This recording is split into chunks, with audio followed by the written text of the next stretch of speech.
Well, thank you very much. I think we've had fruitful discussions this morning.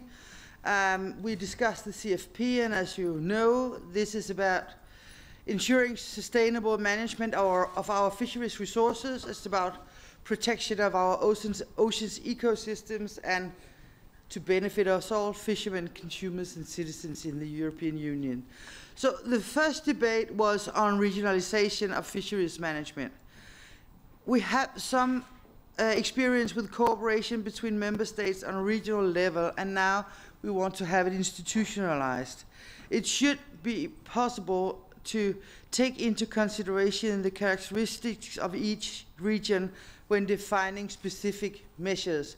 What we're talking about here is that, for example, the Mediterranean, the Baltic, the North Sea, we've got different states involved, but it doesn't all need to be micromanaged from Brussels. But the question is how to do it in real life.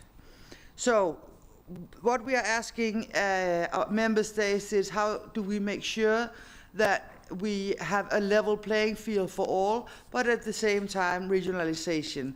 We received a lot of constructive suggestions today, I think, but to find the real specific model or models, I think needs further work. And I'm happy to say that Commissioner Maria Damanaki has been very open when it comes to having discussions now with the presidency on how to move things forward.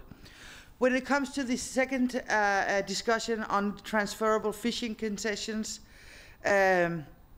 this is a discussion that is very, very tough, because what this is all about is we need to make sure that the amount of fish and the amount of fishermen and the capacity in the fishing fleet, they are matching.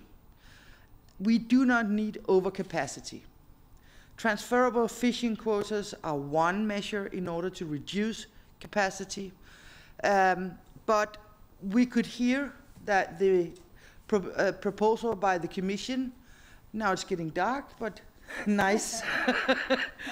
We could hear that the proposal from the Commission about having mandatory TFCs was questioned a lot by the member states.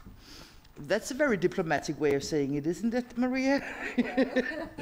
So what is interesting now is then what are the alternatives? That is what we've tried to have a discussion on today. I can't say that there are one specific or two or three alternatives that are completely clear in our minds, but it was important to have this discussion because we need effective adaptation of fishing capacity to the available fishing opportunities. Now at 1 o'clock we'll have a lunch debate on the socio-economic aspects of the fisheries reform. I can't tell you so much about it because we haven't had the discussion yet, but I foresee that it will be focused on small-scale fisheries, coastal fisheries, the creation of jobs, and social cohesion in the coastal communities. I think that is very important issues for member states to discuss. So I think that's it for me. Thank you.